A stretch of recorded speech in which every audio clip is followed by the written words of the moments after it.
मित्रों नमस्कार। आपका गीता सत्संग चैनल पर स्वागत है। आज का विषय है सकाम और निष्काम कर्म में अंतर। शिष्य ने पूछा कि गुरुजी, सकाम और निष्काम कर्म में क्या अंतर है? साधक के लिए उचित क्या है?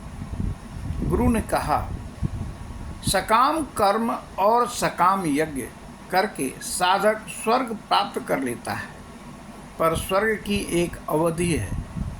जैसे ही पुण्य क्षीण होते हैं, साधक पुनः संसार में जन्म लेता है।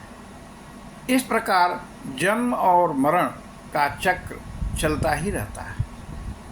श्रीमद्भागवत 5/14/41 में कहा है, कर्मवल्लीमवलम्ब्य तत् आपदः कथाचिन्नर कादिमुक्तः पुनः पेयं संसाराध्वनि वर्तमानो नरलोक सार्थमुपयाति एवं उपरि मतोपि। अर्थात प्राणीगण कर्मवल्ली का आश्रय ग्रहण कर स्वर्ग प्राप्त करते हैं एवं नरक के आपद से थोड़ा विमुक्त अवश्य होते हैं, किंतु पुण्य के समाप्त होते ही उन्हें पुनः मर्तलोक में आना पड़ता है। ऐसा ही 11/10/6 भागवत में भी कहा है। गीता 9/21 में कहते हैं, ते तम भुक्त्वा स्वर्गलोकम विशालम क्षीणे पुण्ये मर्तलोकम विशन्ति। अर्थात सकामी पुण्य समाप्त होने पर मर्तलोक में गिर जाते हैं। तो निष्कर्ष ये कि सकाम कर्म कुछ समय के लिए तो स्वर्ग सुख दे सकता है, पर स्थायी नहीं है। निष्काम कर्म वो है जिसमें फलेच्छा न हो।